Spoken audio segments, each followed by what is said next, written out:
Assalamu alaikum. Dear student, in today's lecture, we are going to start a new topic of genetics. It is apoptosis. We will discuss what is apoptosis, why apoptosis is important for the body, and which factors and which genes control age-related diseases. So, apoptosis is a programmed cell death. It means apoptosis जो है ये already decided होती है कि अगर किसी cell ने commit करना है कि उसने सुसाइड करना है, तो ये ऑलरेडी प्रोग्राम्ड होती है। ठीक है। तो ये आपकी बॉडी के लिए फायदेमंद चीज है कि अगर आपकी बॉडी में apoptosis हो रही है, it is a good thing that going to happen. apoptosis जो है, it is a crucial for survival of multicellular organisms as cell division। ये इतनी ही ज्यादा जरूरी है apoptosis जितनी कि एक ऑर्गेनिज्म में सेल डिवीजन इम्पोर्टेंट है।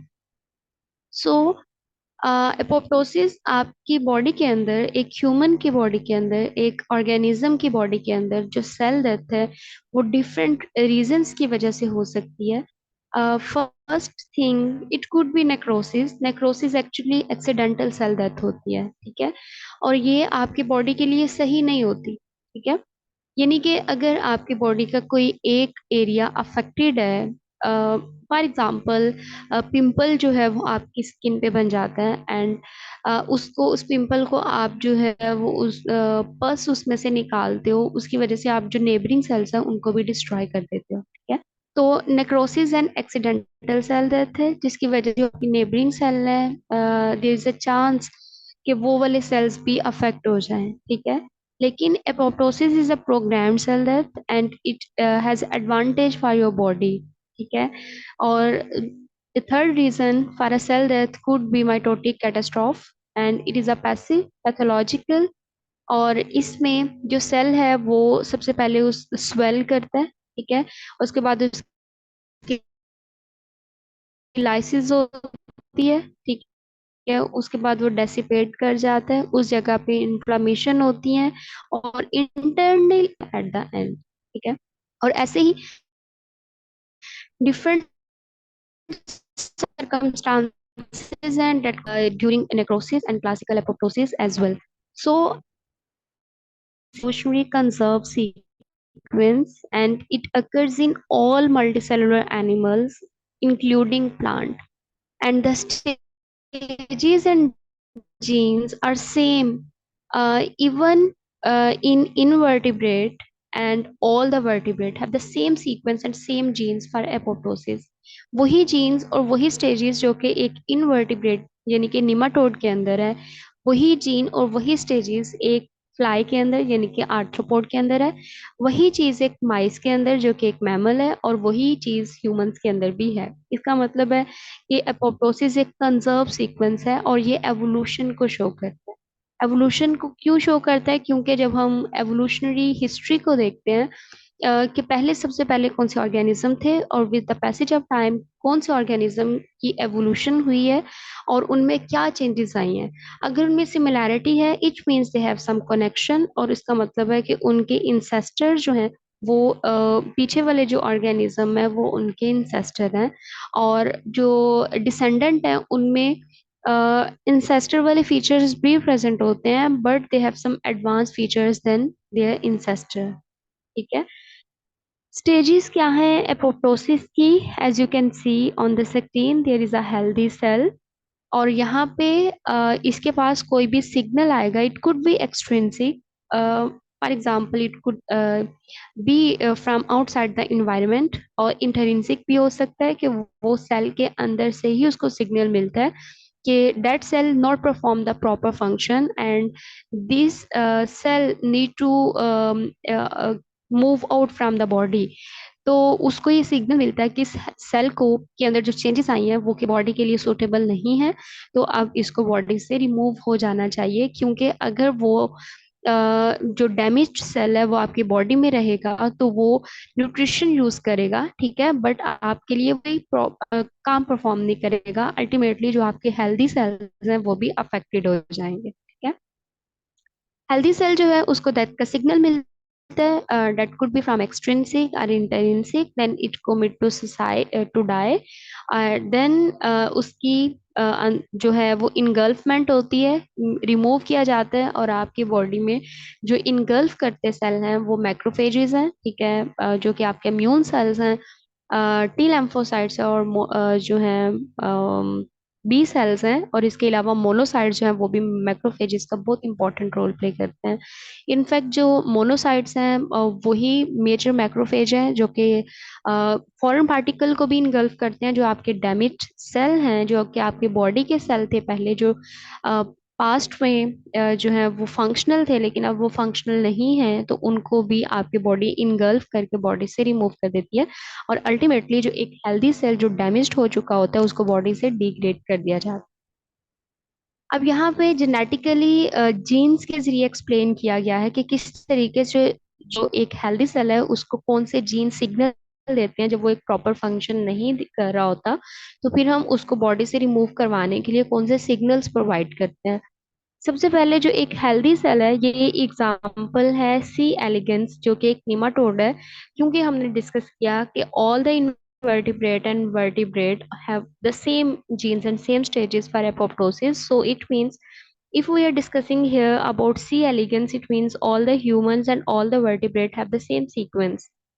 सो यहाँ पे जो हेल्दी सेल है उसमें CES2 एंड CES1 जो है जीन एक्टिवेट होगा जब भी वो फील करेगा कि देयर इज समथिंग रॉन्ग, तो वो सेल को सिग्नल देगा जिसकी वजह से सेल जो है वो कमिट करेगा, और उसके बाद CED9 और CED3 फोर जो जीन्स हैं वो भी एक्टिवेट होंगे, और उसकी वजह से जो सेल है वो डेड हो जाएगा, और उसके बाद मैक्रोफेजेस जो है उसको इनगल्फ करके बॉडी से रिमूव कर देंगे।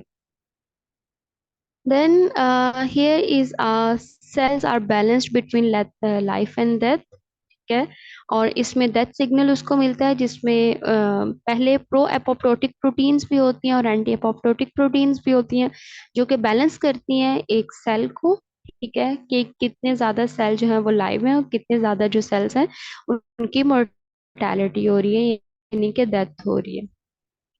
देन एपोप्टोसिस बहुत इम्पॉर्टेंट है। क्यों इम्पॉर्टेंट है? Because in start of the lecture I discussed apoptosis is beneficial for the body, और ये जो है प्रोग्राम्ड होती है। तो एडवांटेज कहाँ पे है, वन बाय वन हम ये डिस्कस करते हैं कि it is very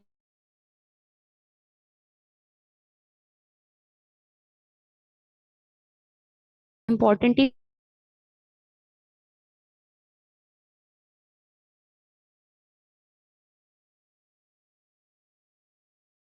in embryogenesis. Zygote is formed and after zygote के बाद उस जाइगोट को हम एम्ब्रियो कहते हैं।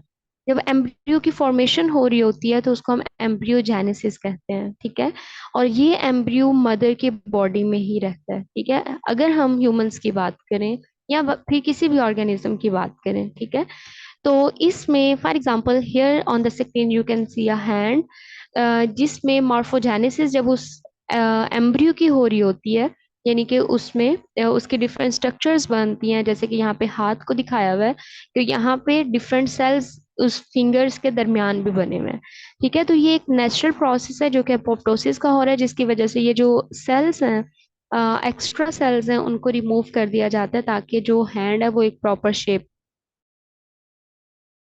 में है और वो प्रॉपर फंक्शन परफॉर्म करे। इसका मतलब है कि ये जो सेल को हमने खत्म किया है, इन सेल से जो सुसाइड किया है, कमिट किया है और रिमूव किया है इनको बॉडी को, it proves correct for the body, और ये एडवांटेज है बॉडी के लिए, ठीक है। एपोप्टोसिस जो है ये फंक्शनल सेल्स को भी बॉडी से रिमूव कर देती है।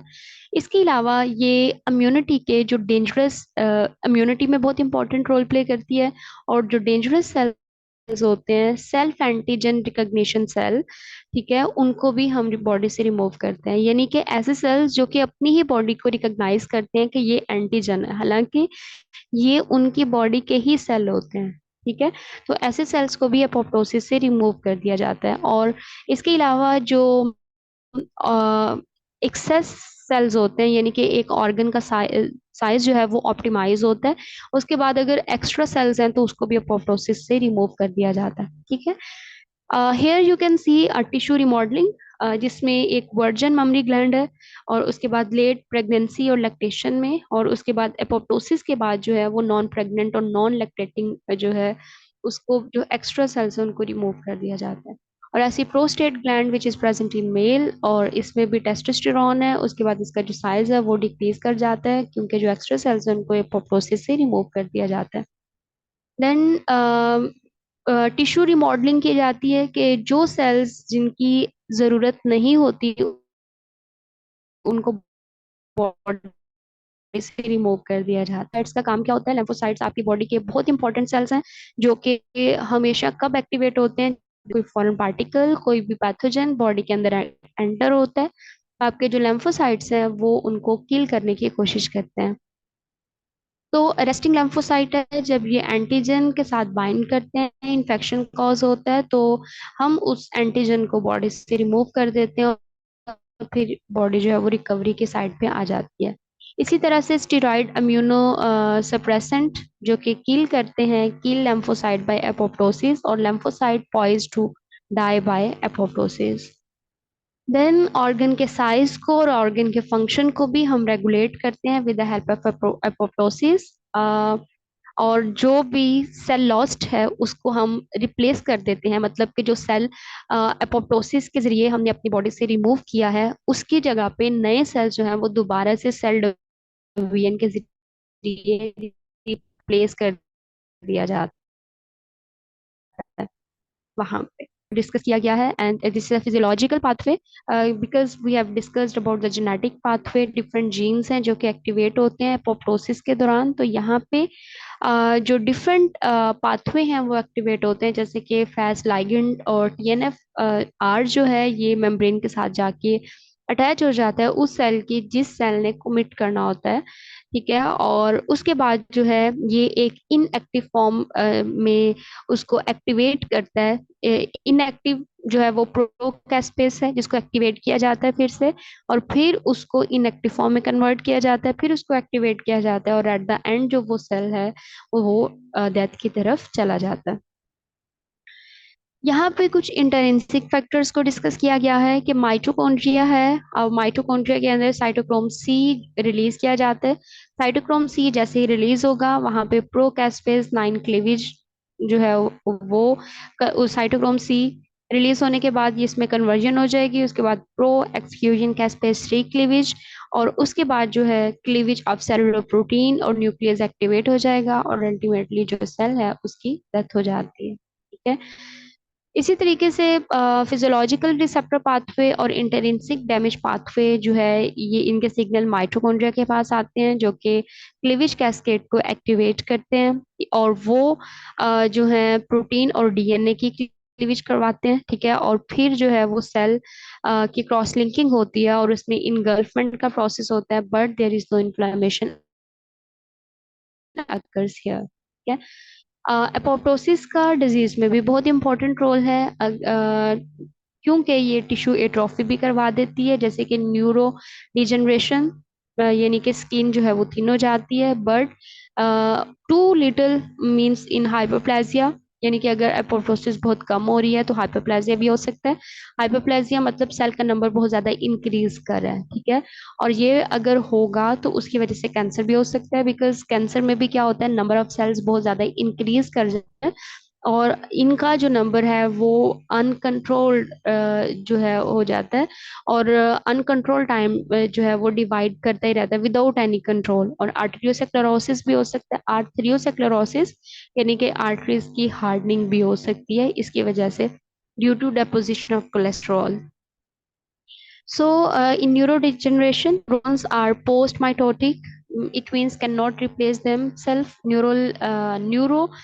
Neuronal stem cells replacement is inefficient, and neural death may be caused by the loss of proper connection between um, uh, NGF which is a proper growth factor, and damage, especially oxidative damage. And neural dysfunction are damage result in loss of synapses or loss of cell bodies, और इसकी वजह से multiple diseases होने के chances होते हैं. First one is Parkinson disease. Parkinson disease जो है ये एक्चुअली सारी ही न्यूरॉन की डिजीजेस होती हैं. ठीक है, पार्किंसन डिजीज में डोपामाइन की डेफिशिएंसी होती है, जिसकी वजह से मोटर फंक्शन लॉस हो जाता है. मोटर फंक्शन मतलब कि आप खुद अपनी मर्जी से अपनी बाजू को, अपनी टांगों को, जो आपके वॉलेंट्री एक्शंस है, आप परफॉर्म कर सकते हैं, but due to deficiency of dopamine a person can lose its motor activity. और उसमें वो अपनी मतलब कि अगर वो हाथ को भी मूव कर रहा है तो इसका हाथ जो है वो शिवर कर रहा होगा. ठीक है, अल्जाइमर डिजीज जो है ये एक्चुअली एल्यूमिनियम एक्सेस लेने की वजह से हो सकता है, जिसकी वजह से डिमेंशिया हो सकता है. It is also a neural disorder that could be due to apoptosis, somehow or Huntington disease, etc.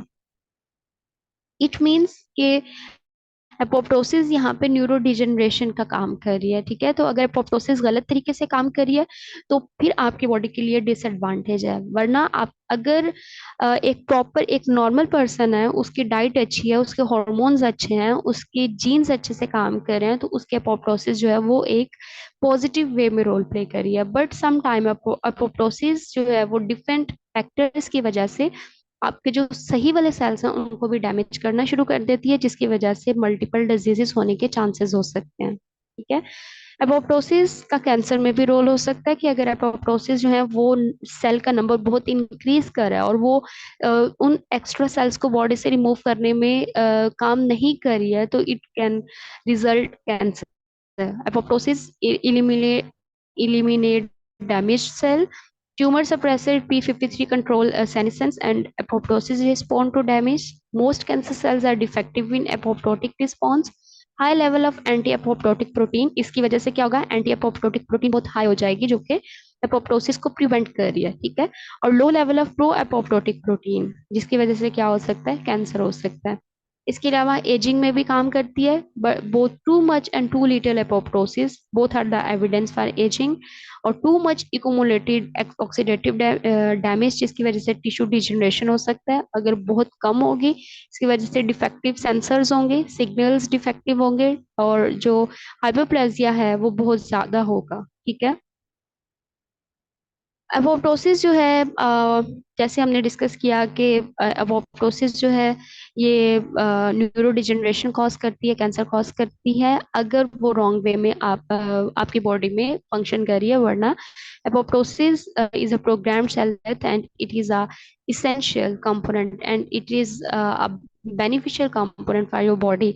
But make sure if you have not a balanced diet, and if your hormones and if your genes are not proper, and so there could be a reason that apoptosis not work properly.